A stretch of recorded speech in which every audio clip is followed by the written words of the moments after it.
Good evening.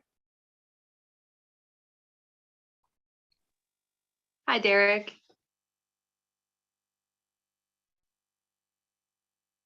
I think Derek's still getting a glass of water. He's slow. Well, you're not Derek. No, Let I'm me Vic. switch my. What's your name? I'm Vic, Vic. Hi, Vic. Nice to meet you. and that's Neil. Hello. Yeah, I'm Neil. I'm going to be feeding Derek questions and helping him out. Great. And I have these handy little cards. If by any chance you should go over time, you'll get punished. Nobody mentioned time, so. We did 2 people last week, and they never ran into time problems. So And what is the time limits? every question's a little different. Give 4 to 5 minutes. Derek will tell you when he reads. Hey, folks, we're live on YouTube right now, eh? Perfect. Okay. Let me just find where this window is gone. There it is. Okay. Neil and Vic, I'm going to shut you guys off. Where is it? There you are. Okay. It's 6:31, so let's get started. This is being recorded. So anybody who misses it, what are my backgrounds? So you guys don't have to look at my drum set there. I know I do that. Drum set looks awesome, by the way. Oh, thanks. Been playing for a while. I enjoy making music. So before we get started, I'm just going to acknowledge that I am streaming from the traditional territory of the Snuneymuxw First Nation, and I'll just do a little bit of housekeeping just to explain the format. It's the same as last time for anybody who's here for the Keenan Walcott one, and it's the same format we're going to have for the other ones going forward. We are going to be starting with some opening words from Sarah, and then we're going to ask some pre-selected questions that our EDA has come up with. And then that should be about half the time of the interview, possibly less, depending on how much time Sarah takes to answer. And then we will open the floor to audience questions from the YouTube chat. So if you are watching us live on YouTube right now, all you have to do is type into the chat window your question, press enter. There is a character limit. Somebody ran into this issue last time, sending me messages while we were doing this saying the chat's not working for me. If you type more than 200 characters, it won't let you put it in. So you have to type less than that and do it in multiple sections if you got a particularly long question. When we're done the audience questions and time is up, I'll give Sarah an opportunity to say some final words, how people can follow her, reach out to her, any questions that they had that didn't get answered. We could forward along to her afterwards if you like. And without further ado, welcome, Sarah. Thanks for coming on to our interview series with the Nanaimo Ladysmith EDA. Yes. So let's hear a bit about you. Why you're running to be the leader of the Green Party of Canada? What brought you to this point? Sure. Well, I have been an environmentalist pretty much my whole life. My environmentalism is really grounded in just a love of nature. My dad's from Northern Ontario, and my mom's from Northern Ontario as well. And so I just grew up understanding and loving, being really comfortable walking around in the forest. In Northern Ontario, we call it the bush. So I might slip and say walking around in the bush. and then, my mom had cancer when I was a kid. And when she passed away, I went to the forest to get healing. I was 15 when she passed away, and went to the forest to find healing. And so my spiritualism, my connection to nature is spiritual, and my connection to nature is emotional, because I came to realize, or I came to really believe that that our planet is suffering in much the way my mother suffered. And at the time in the 80s, that was that term ecofeminism. And it became vilified in many ways, that term ecofeminism, but I would still consider myself an ecofeminist. Maybe in some ways it resonates with this new term eco-socialist. So I read Small is Beautiful. It is a book by E.F. Schumacher. Many consider it to kind of be the manifesto of the green political movement. I read Die Grünen by Charlene Spretnak and Fritjof Capra. Again, it was a very seminal work in the beginning of the green political movement. And everybody comes to the Green Party in different ways for different reasons. And for me, I really resonate with our key principle of participatory democracy, and that vision that power should always be diffused to the local level or the regional level, and I've been waiting for that to happen in the Green Party of Canada since I joined in 2005. And I'm just a member. I started my EDA in 2006. I ran as a candidate. We brought in Lorraine Reckmans as our candidate after that for 2 elections. And I love our Constitution. I've got to know our Constitution very well. I've participated in our member-made policy process quite deeply every year. And I brought forward our new policy our new constitutional amendment to have our general meetings every year instead of every other year. And I feel really responsible for that. So that is one of the reasons I did decide to run, is I feel responsible for bringing us to this vision of a very diffused power structure. And I feel responsible for bringing us to this vision of a leader who gives the collective credit and is true to our member-made policy process. And I feel really responsible that if we ratify it at the next general meeting, we will be having general meetings every year and not every other year. And so we really do need to evolve to a living policy process. And I think that all of that is important because the climate crisis requires it.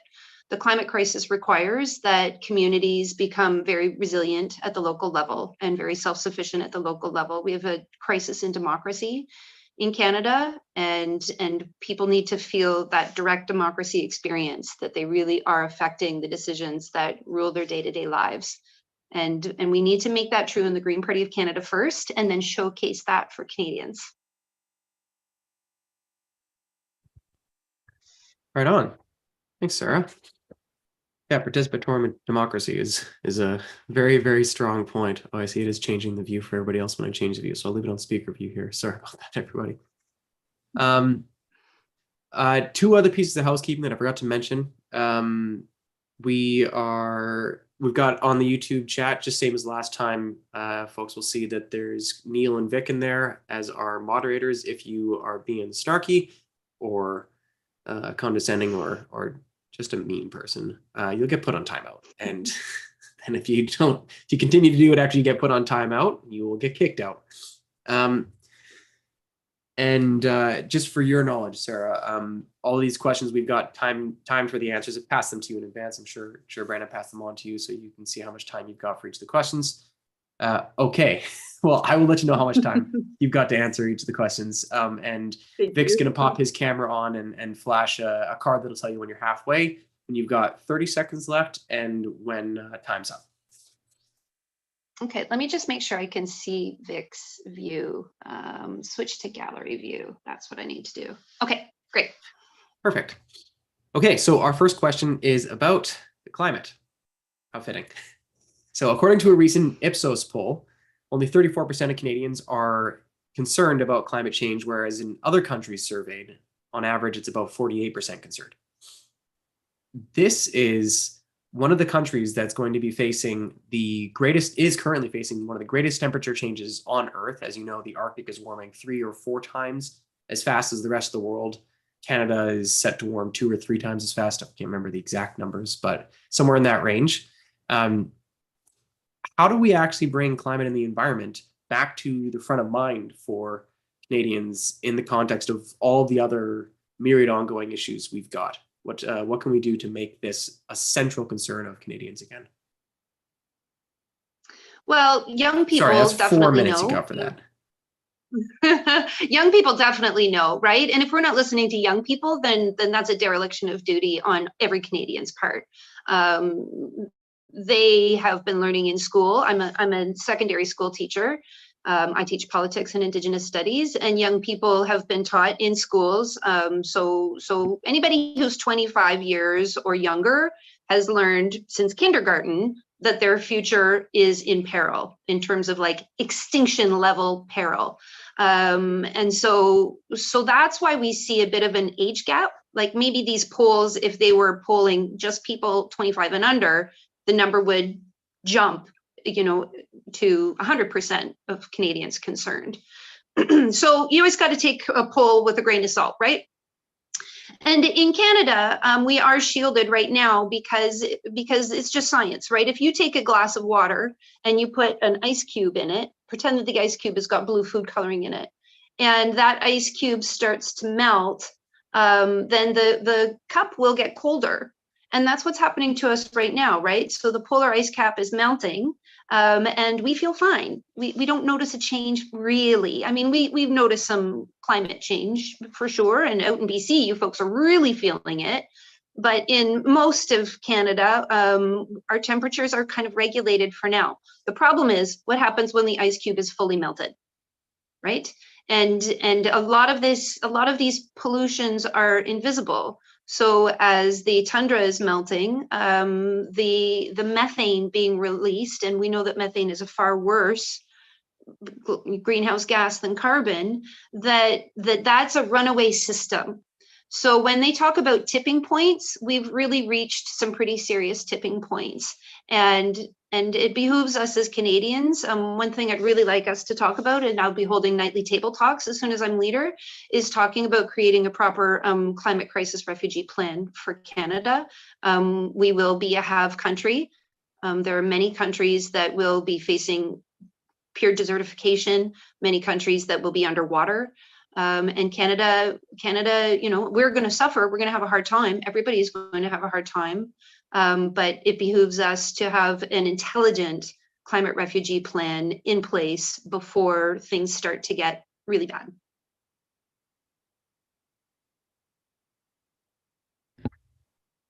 Hey, thanks.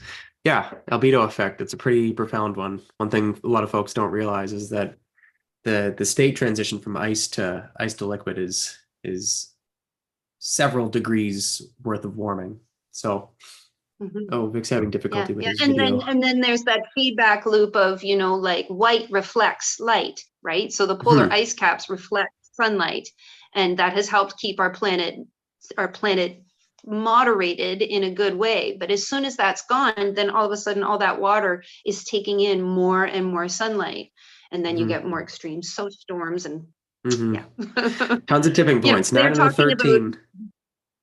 Yeah. I mean, the more extreme climate forecasts are talking about sea level rises of 10 meters. Some talk about 20 meter sea level rises. So it behooves us to really think intelligently now. And that's what my platform is all about, is creating the infrastructures now, particularly starting with food security and small scale energy resiliency. We need to start creating those infrastructures now at the local levels, so that 50 years from now, 100 years from now, the generations that will have to face the real brunt of the climate crisis have those infrastructures in place. Absolutely. And that's what Greens are really good at. Absolutely. Yeah. I'd say we're the most forward-thinking party in terms of things like that. So next question, you got 5 minutes for this one. This is, in my opinion, the most important question that we can ask in these interviews, because I think there was some confusion with our last leader. What do you consider the role of party leader to be? I love this question. Like I said earlier, my degree is in politics and Indigenous studies. And so I really believe deeply in separation of powers. And so that means that the judicial branch, the legislative branch or the political branch, and the executive branch need to be separate. And so the problem is that as Greens, because we're a very small family, we do tend to wear a lot of hats, especially at the electoral district association level. So often the president or the CEO will step down and become the candidate. People who are the media chair on the EDA, become the media chair of the campaign. And so we're used to that. But when it comes to the party structure at the level above, at that kind of central, then I really think it behooves the leader to butt out of executive business, whether it's fund or any kind of decision making around that. The leader should not really interfere, and same goes for the executive branch or the judicial branch, that they should not interfere at the political level, right? And so that's my role at the political level. It's my role at the political level to appoint deputy leaders and to let members know my goals for the deputy leaders. So that part of my platform is coming out later this week, all those deliverables, right? My platform around how I will be choosing shadow cabinet. According to our constitution, that's the leader's purview, is to choose shadow cabinet. And most importantly, I think it is the leader's role to be true to that member-made policy process that I was talking about in the beginning. So if you go to sarahgabriellebarron.ca, you'll see my full platform. It just came out today. And every single plank directly references member-made policy. We have to be seen that we're a collective now. It can't just be given up to one person, no matter how amazing they are. It has to be seen that we're a collective movement and that we're true to that promise of grassroots decision-making power. Because again, the climate crisis requires it. We all have to be leaders. And I know that change is frightening. And when people are afraid, they want to give it up to a strong man. Right? That's why politics is running the way it is right now, celebrity-based politics. People are afraid. Everybody's afraid.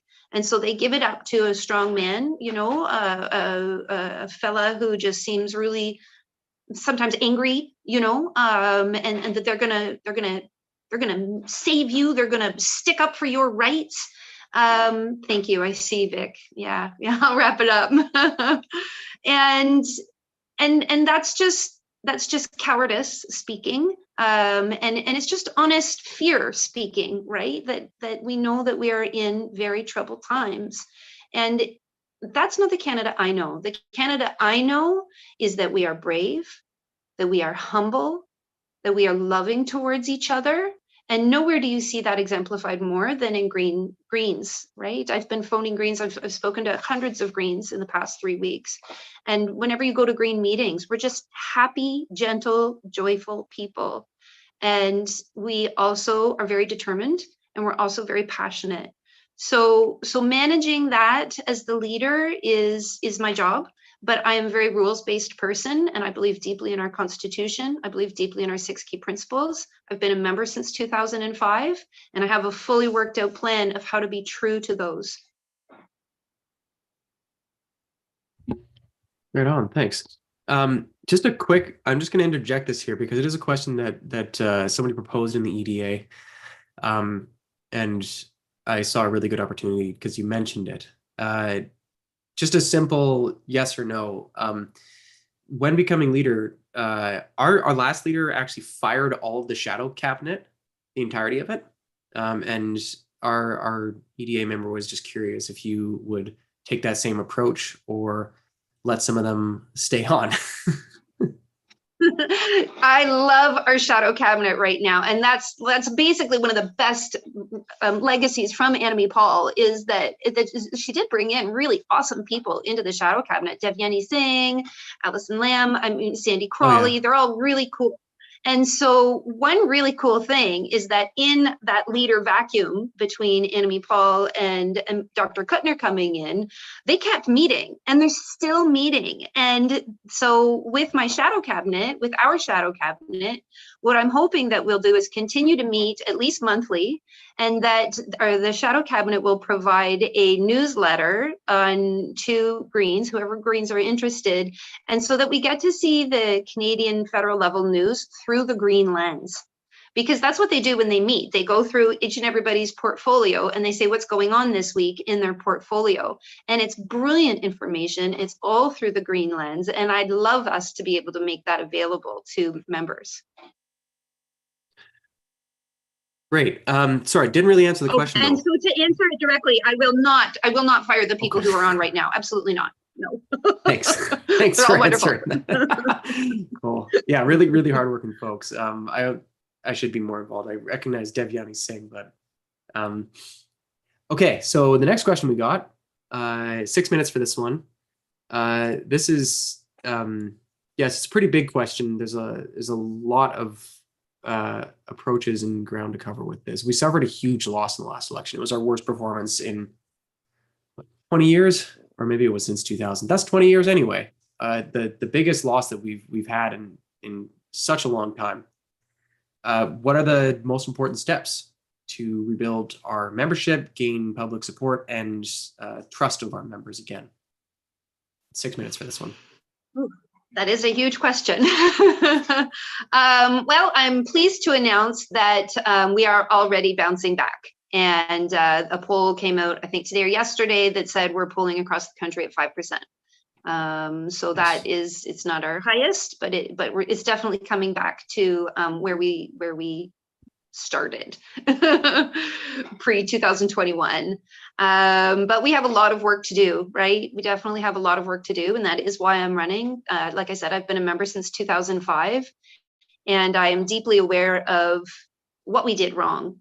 So in terms of rebuilding the party, I think that we need to show that innovation of methodology, like I was saying earlier. But one plank I haven't talked about yet is that I've believed for years is that there's two key ways to make the Green Party, that to make members feel like they are really part of the process. And one is our electoral district associations, and the other is our member-made policy process. So I've talked a lot about our member-made policy process, and you can dig in more into that in my platform at sarahgabriellebarron.ca. But our electoral district associations are the heartbeat of a decentralized power structure, and they have been suffering. So when I joined in 2005, we talked about a 1/3, 1/3, 1/3 funding structure. 1/3 of donations would go to electoral district associations.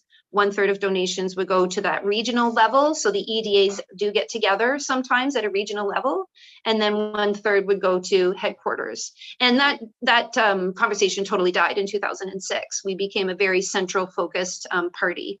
And the problem is that in the green vision, it's grassroots, right? And you've got this collective that's working together. And really, I think that it's the leader's job to showcase that in all ways. To make the electoral district association strong in between elections is my goal. That's my promise as leader. That is my day one goal, is to help the EDAs cross-communicate, share resources. It's my job to learn what the issues are and to grow electoral district associations in between elections, because that's how you win elections, is to have that team strong, right? But to win, that this is the conundrum, and it's not just the Green Party of Canada. It's Green parties worldwide since inception. They talk about it in Die Grünen, that to win, you have to play the game by the game's rules, and that requires a hierarchical top-down structure.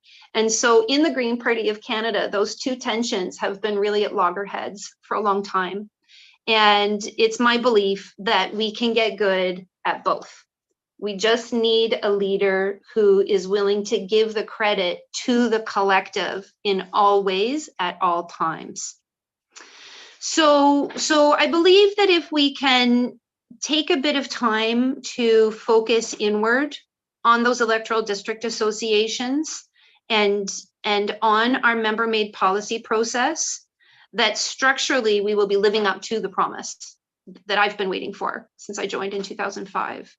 And meantime, it's my job to present on the international stage with my deputy leaders, with our caucus, that really professional front that we can talk about all issues at all times. And it's my job as leader to show that when I do talk about whatever issue, that I know our member-made policy. I've got it right since 1988 in my mind. I've got it memorized, and I can give the members the credit at every chance I get. So that is, in a nutshell, that's the vision that I'm presenting to members. But there's something else that I'd like to talk about in the time that I have left, and that is a sense of joy. And that's something that keeps us green, is that when we have our meetings, that they are joyful. And when we get together, we are peaceful, loving people, generally speaking. Greens are really just nice, peaceful, loving people. And we need to bring that back. So we worry a lot about money, right? We worry too much about money, and we need to do some fundraising. And so that's something that you will see from the leader's office is, yes, a professionalization of some of our processes for sure. Reporting and supporting for people who have experienced aggressions or microaggressions. I want to have that at least at the leader's office, very streamlined. And we need to have monthly phone calling sessions. We need to really improve our social media game as a collective. That's something that you will see coming from the leader's office. But mostly when it comes to fundraising and coordinating between EDAs, between the leader's office, focusing on the climate crisis, focusing on your regional environmental issues. It's my job to champion those. But when we get together, sometimes we have to insert fun. And that was one of the best things about those virtual general meetings, right? We had the Global Greens come in. We had a second track that allowed you to just take a break from the policy discussions if you needed to. And when you go to the EDA when you go to the picnics and that sort of thing that electoral district associations go to and run, they're fun. And I think that will help grow our membership, a sense of lightheartedness, because our job is hard. It's not easy being green. You're right. Oscar the Grouch said it first, eh?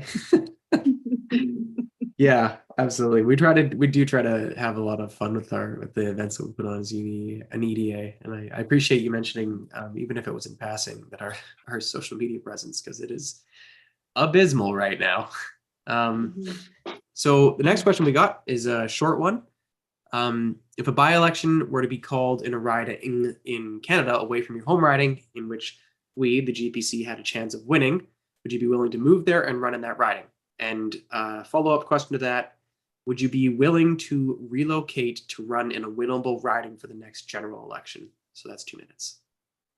Absolutely. Yeah, absolutely. That's another reason why I'm running, is just time of life. I am a teacher, so I am able to take on supply teaching jobs. I'm able to move. My children have flown the nest. They're fairly independent now. And so it's very good timing for me to have that flexibility. My campaign team has already identified 12 ridings that could very well go into by-election. I'm very deeply supportive of Mary Kidnew, who is going to be in a by-election called Any Day Now. She's already door knocking. That's in Mississauga Lakeshore. And by-elections are a really cool opportunity for all of us to gain institutional knowledge.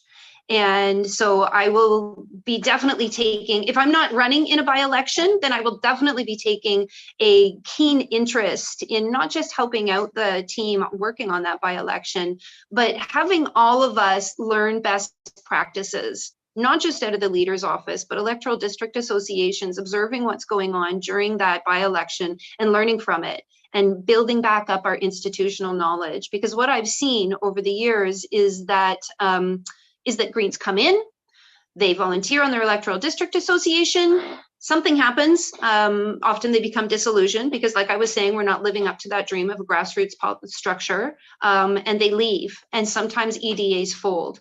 2016 was the worst year if you go through Elections Canada to see how many EDAs folded, worse actually than 2021. So we need to build up that institutional knowledge in a way that keeps those lateral communications really strong. And that's, I believe, the definition of grassroots, because they do run laterally. Right. Yeah, definitely a lot of campaign knowledge that we could benefit from having spread out around the party. So next question here is one about the economy. Life seems more unaffordable than at any time in recent memory, with sky-high inflation, and still, despite that, many basic government services not even operating at full capacity, like healthcare, for example. We can get into that a bit later. But what do you see as the best means to tackle this unaffordability crisis? 5 minutes for this.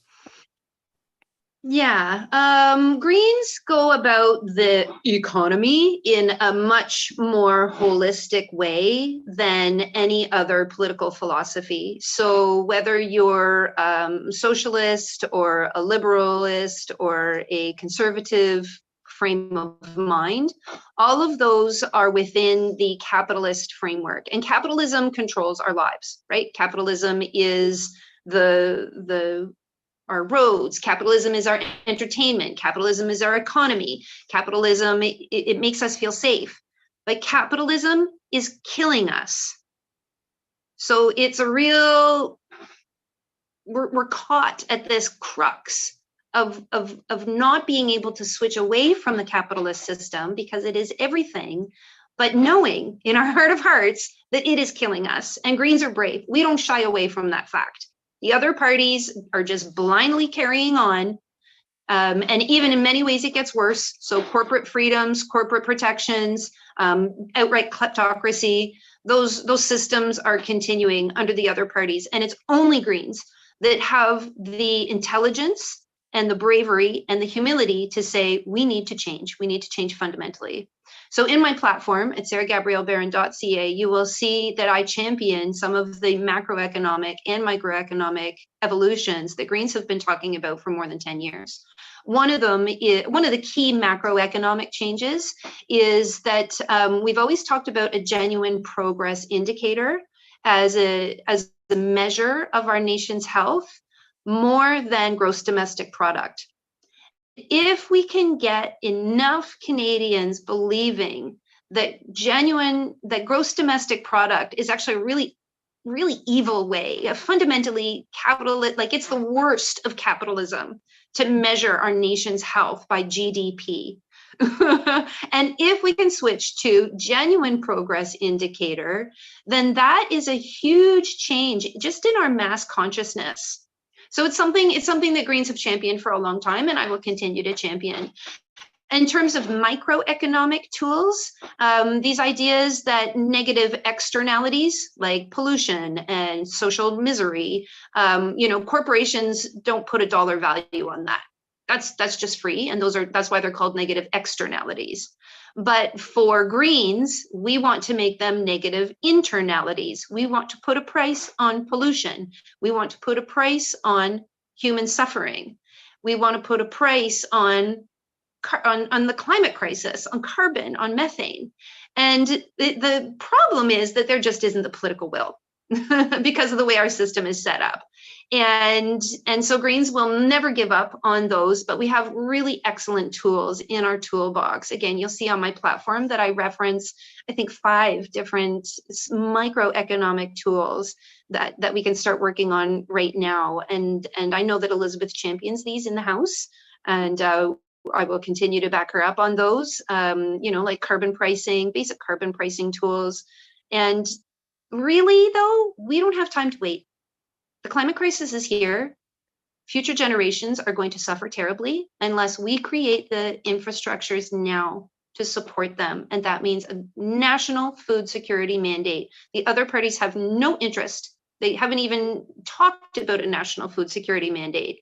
And that is one of the first things that I'll be working on, is holding once a week a table talk that any Green can attend, and bringing forward that huge bank of knowledge among the Green family on no-till gardening that we know is a huge carbon sequestration method of creating food.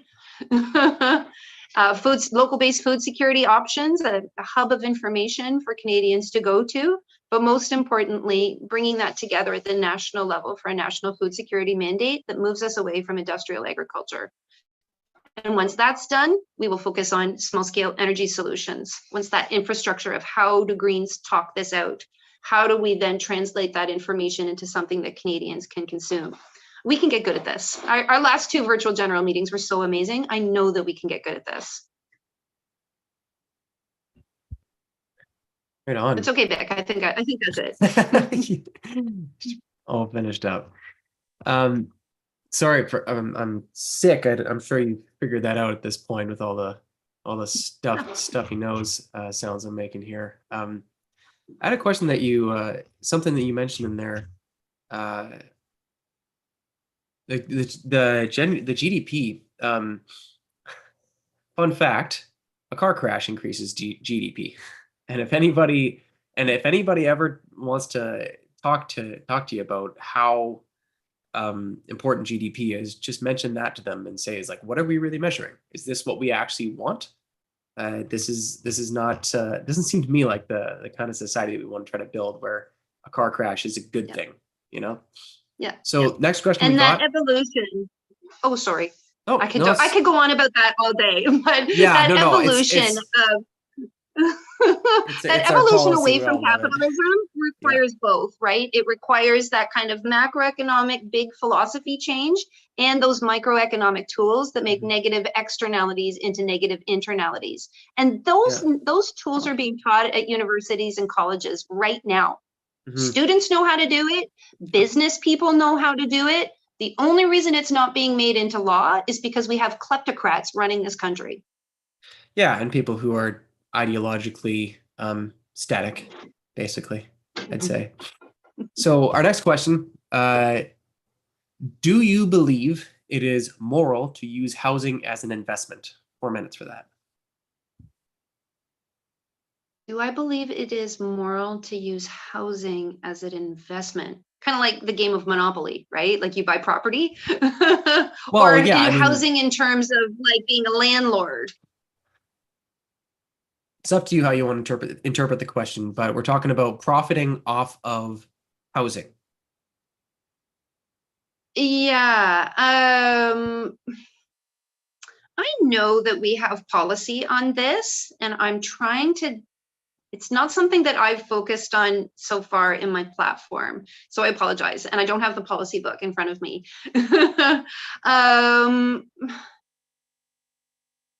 Yes and no, really. I mean, it depends, right? If you're a bad landlord and you're overcharging and you're kicking people out, and your community is suffering in terms of a houselessness crisis, then that needs to be changed. But those are unfortunately not federal level issues. Those are municipal level issues, city level issues, and provincial level issues. So it's hard. That's one of the reasons why it is hard for me to speak to, because I am a federal level politician, right? We do have platform on our website about a houselessness crisis. It needs better development among the membership so that we can have that cohesion of messaging. But what I will tell you is that Greens care, and Greens on the ground are working on houselessness issues. So for example, one of the communities that I focused on calling, not last week, but the week before, was Peterborough in Ontario. And they are coordinating with a nonprofit organization to build 15 tiny homes, to try to get funding, to try to get a place to put them. And the Greens wear many hats.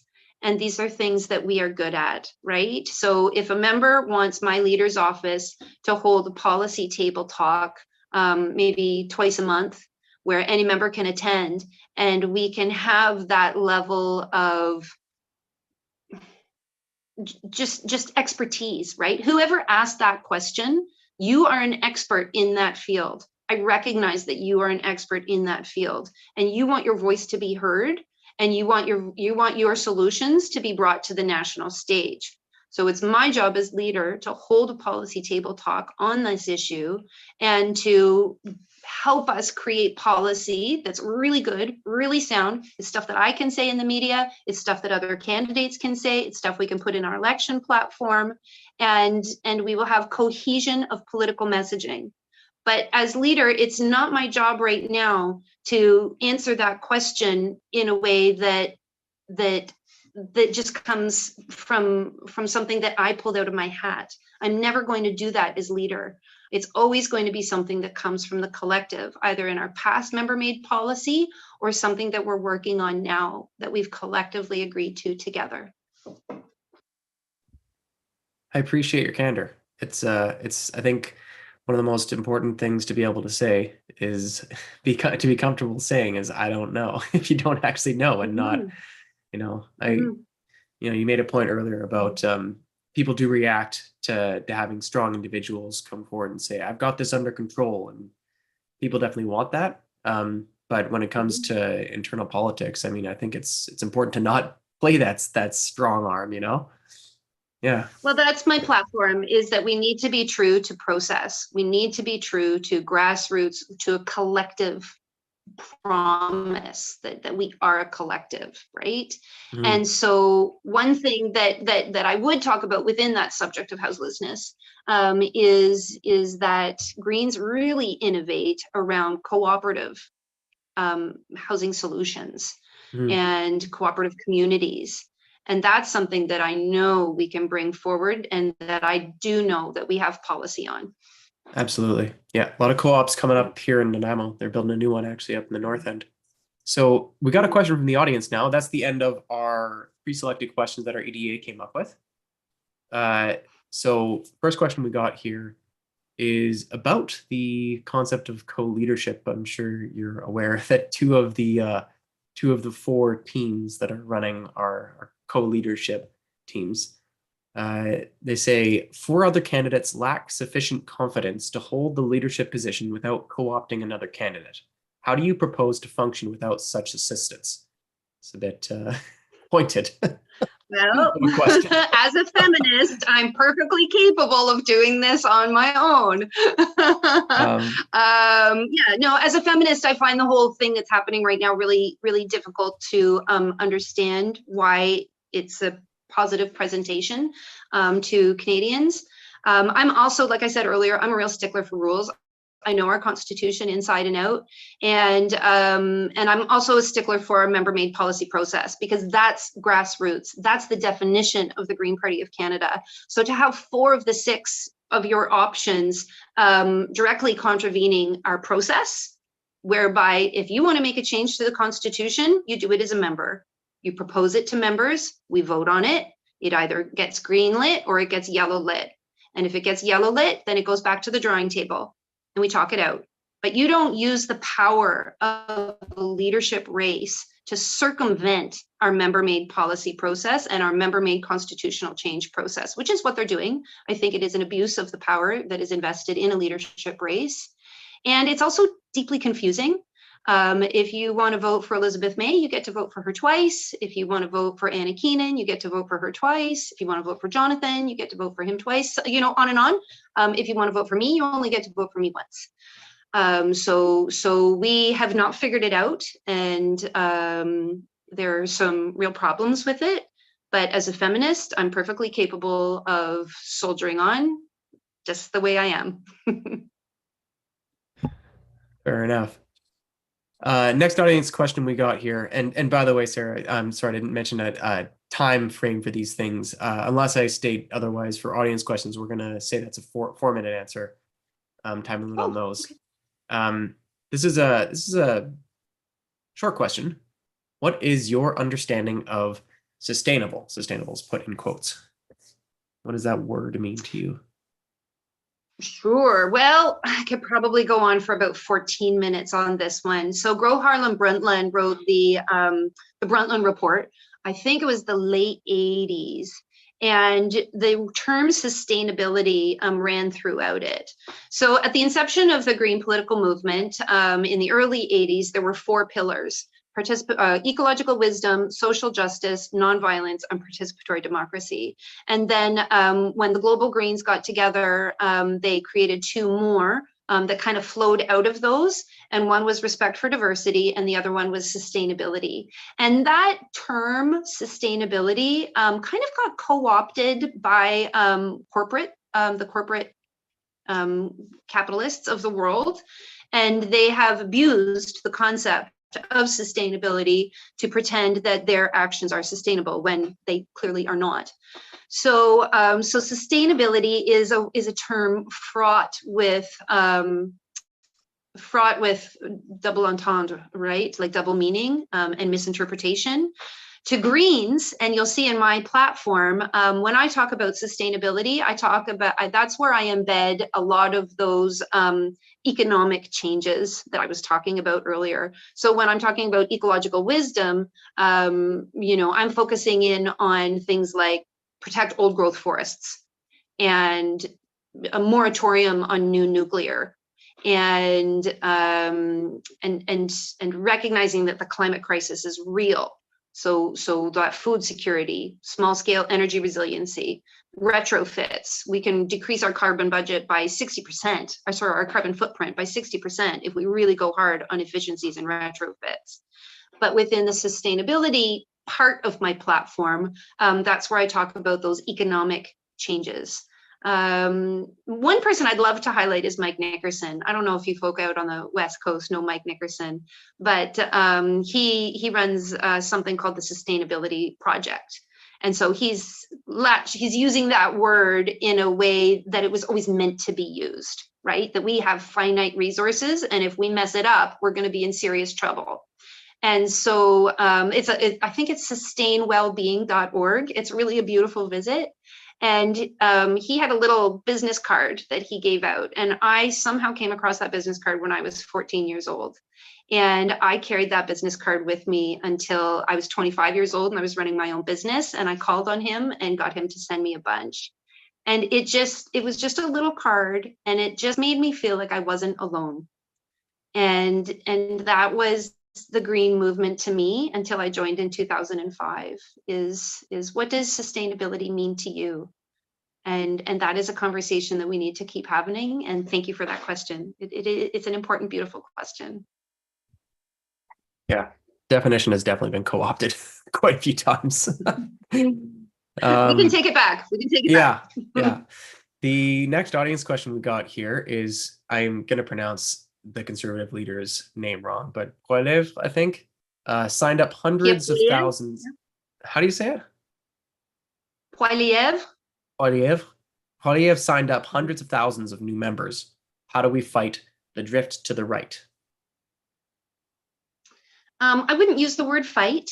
That's an aggressive term. And with our commitment to nonviolence, we need to be really careful of words don't, right? And language matters.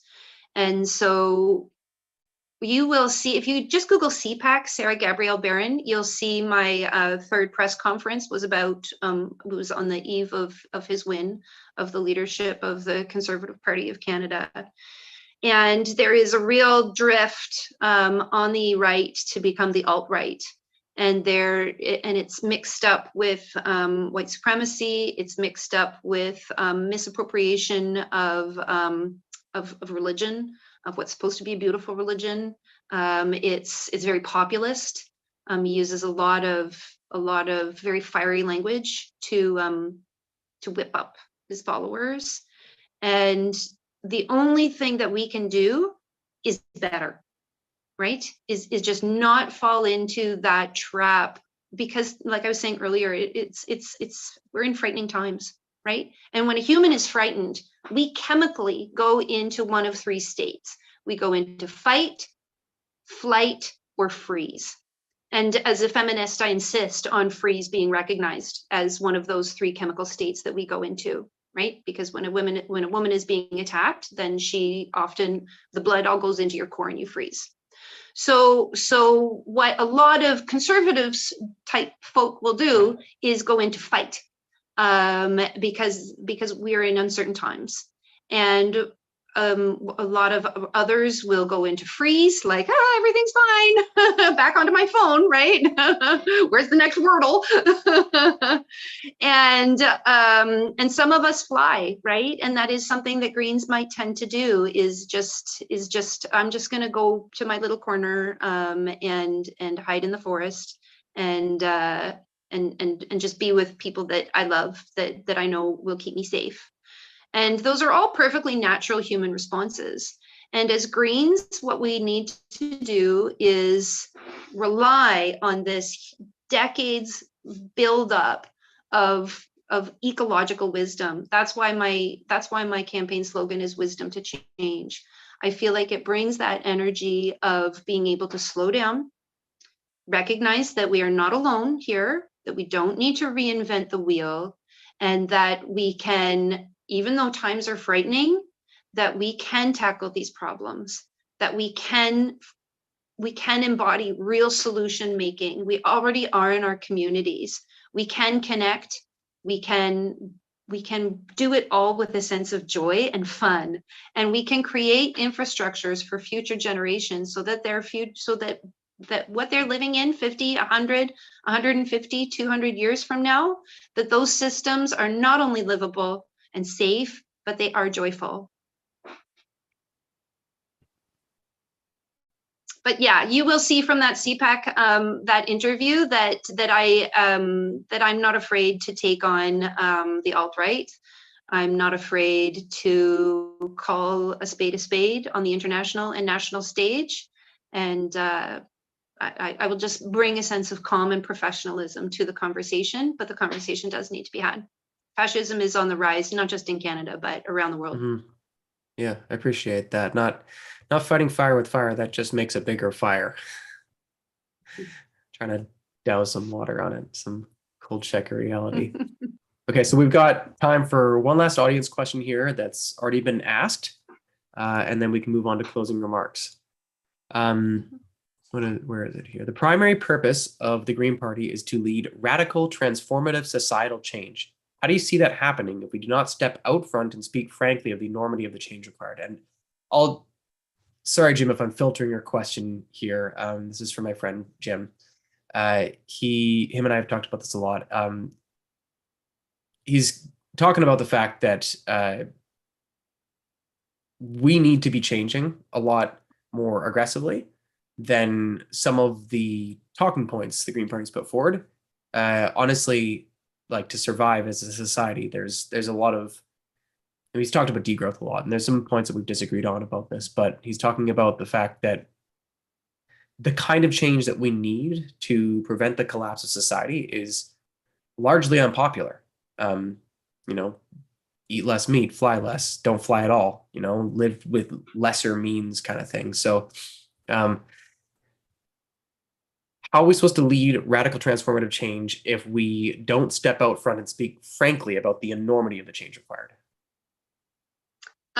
We already are, right? Greens already are. That's what we do. We do live smaller lives. Like I was saying, Small is Beautiful is one of our formative seminal works. And so we already are. The problem at the federal level is that we need a leader who's going to showcase that. And that is my entire platform. What that question is the question, and that my platform is the response to that. That is why I'm doing this. It is frightening as heck to be up here doing this, right? And I've been thinking about it my whole life long, right? Like I said earlier, capitalism, it is everything to us. It is our entire framework, and it has been for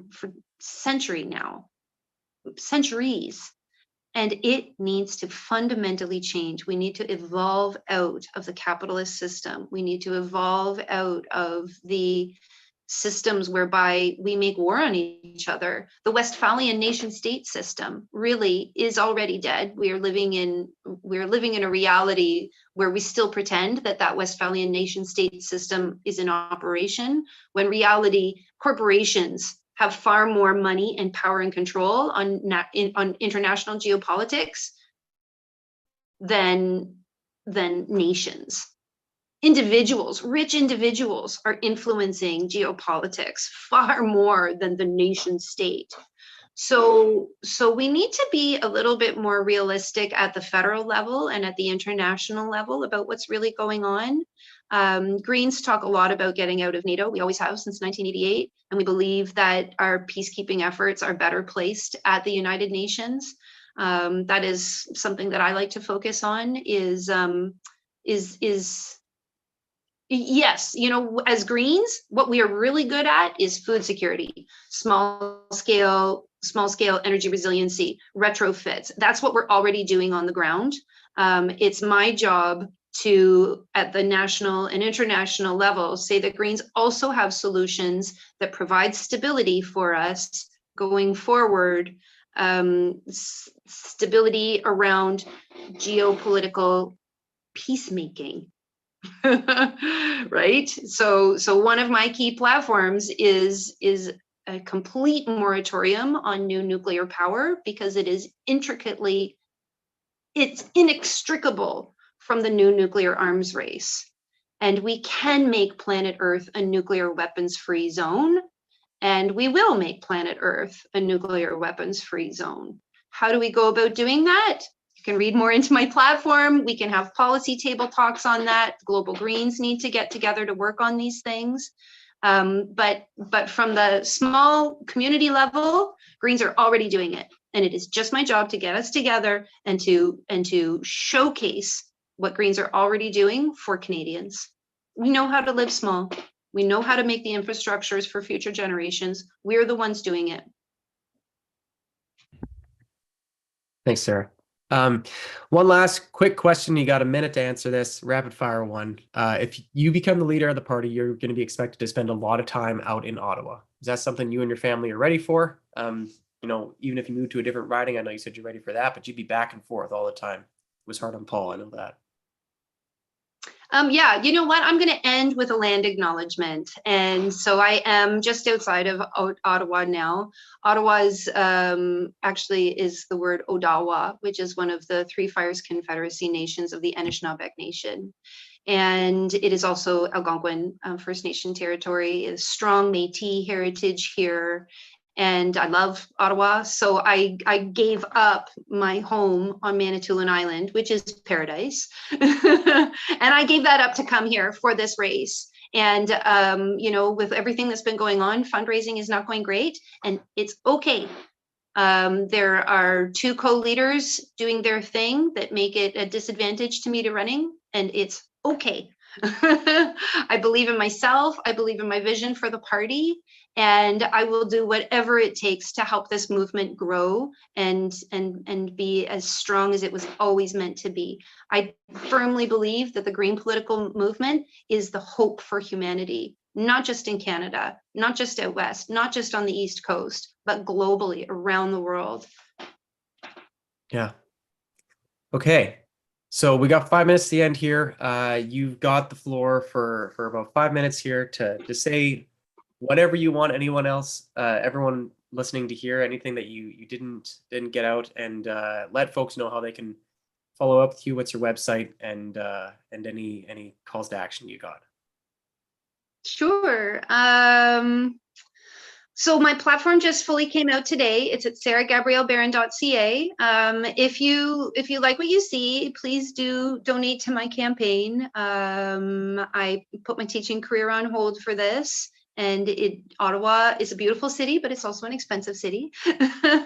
Donations to any of our campaigns, 50% goes to the party. And now that we are finished arbitration with Enemy Paul, the party does need financial help too. I'm very happy to help 50-50 with that. And it's funny, one thing we didn't touch on was the internal turmoil at the executive level. And it's my promise to Greens that as a politician, like I was talking about earlier with that separation of powers, as a politician, it's my job in the media to always bring that conversation back to the big issues of the day. They have been hounding us candidates for more drama. They just want to keep that cycle going. And it's our job as politicians to either refuse to answer those questions in order to protect and shield our executive branch, or to just constantly bring the conversation back to the big issues of the day, because we are professionals, and the Green Party of Canada is a federal level party. And so that is, I think, the most important message, is that what we're going through right now is a normal part of what Green parties have always had to experience. And with my leadership, I bring us back to that sense of a commitment to a decentralized power structure, focusing on our electoral district associations as the seat of power of the party, focusing on the members as the seat of power of the party. And if we can get really good at that, if we can really have a good ground game, a good social media game, then we will win elections. Because if there's one thing that Greens have, it's passion. and determination and optimism. We will never give up on our air. We will never give up on our water. We will never give up on the health of our soil. We will never give up on each other. And we will certainly never give up on future generations. We will never give up on the promise of good Crown Indigenous relations and the promise that is as old as 1763 of Indigenous self-government. So in closing, I wish we could just have more questions. I really love the questions. It helps me get to know what's important to members. So please email me, sgb@greenparty.ca. And, please reach out to me as often as possible. It's these member-to-member discussions. And I still in many ways consider myself just a member, just a rank and file member, because that's my experience in the party, right? Is having this political philosophy. I also teach Indigenous studies. That's my degree. I have 2 degrees in Indigenous studies. And I've just been watching what's going on for so long. And thinking, okay, what are we missing here? What's wrong with our structures? How can we fix this? And so you see all of that as of today on sarahgabriellebarron.ca. I have one more section of my platform coming out later this week, which is my list of deliverables. And so please feel free to dig into that, and please reach out to me anytime. sgb@greenparty.ca. Great. Thanks so much for coming on, Sarah. It was nice chatting with you. Reminder to everybody, our next interview is same time, same day, and as is the next one. We'll be doing these Tuesdays at 6:30 p.m. is when it starts. Go to the same link, just on our YouTube channel. You'll be able to find it there. And if anybody reaches out to you and says, hey, I missed that thing, they'll probably reach out to you. But if they missed it, we'll be emailing out the direct link to this recording once we've posted it. And it'll always, as always, it'll be available on our YouTube channel. So next week, the 27th, Tuesday, the 27th at 6:30 p.m., we're going to be interviewing Jonathan Penot and Elizabeth May. And Sarah Gabrielle Barron's website again is. It's, you know what, would you be able to put it in the information that goes with this YouTube? Sure. Yeah. We did that with the last one. description? We'll do that for yours as well. Great. Yeah. It'll Yeah. be It on is the description. sarahgabriellebarron.ca, which is long. So we are thinking of switching it to sgb.ca or something like that. You'll know it when you see it, because it's a very unique website. It's got an all black background and gold and white text. And it's got my logo with the tree that says wisdom to change. Right on. Well, thanks so much for coming on, Sarah. Thanks for tuning in, everybody. We'll see you next week. I'm gonna end the live stream now here, and we can chat a little bit in the Zoom if you want. One more thing, Derek. I should let members know, anybody who's listening, is that my social media is SGB_Canada. Okie doke. SGB_Canada. I'm assuming on Instagram and Facebook.